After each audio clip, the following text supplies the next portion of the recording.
Right, and ndoda ndimbokudzawo kaexperience kangu kandakava nako patime yandakaenda kuVictoria Falls nema-activities which I encourage you to kuti unge unoita when you decide to go to Victoria Falls. Yes, Victoria Falls, it's about 900 kilometers from Harare. Yes, so if you are driving, like myself, we went there with a 2-liter engine.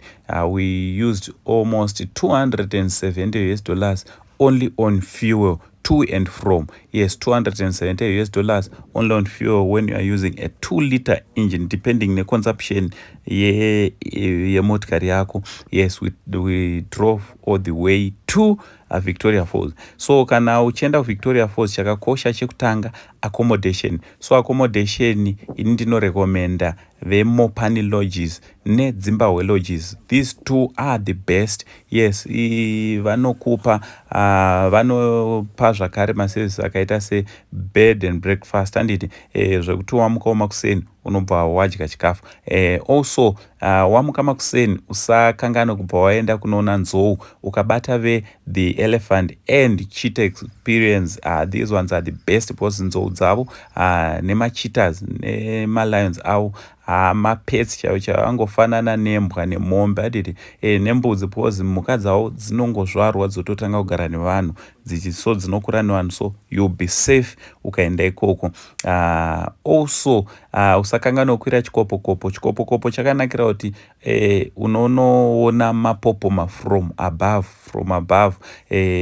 So ukabata vechikopokopo helicopters aivava you enjoy your ride. Wobva wanonakirwa zvako natsoona Victoria Falls yese uri mudenga. So zvaunongoita bata vechikopokopo. Also kune vanonzi vekitapani vakanakira kuti zoni pagame drive vane matour guide avo ekuti muri mugame drive unonatsonzwa zvese.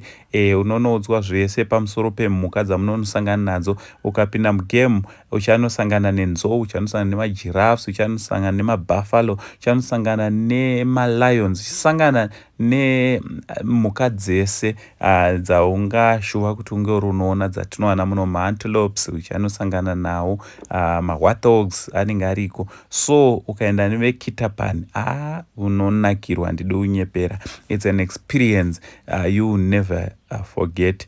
So I'm encouraging you Zimbabweans kuti aiwa ngatibatei mukoma Jowa. If you want to know more about Victoria Falls, he's the guy akatiita kuti akacoordinate kuti tinge tinoendawo kuVictoria Falls, and the experience was perfect. It was perfect.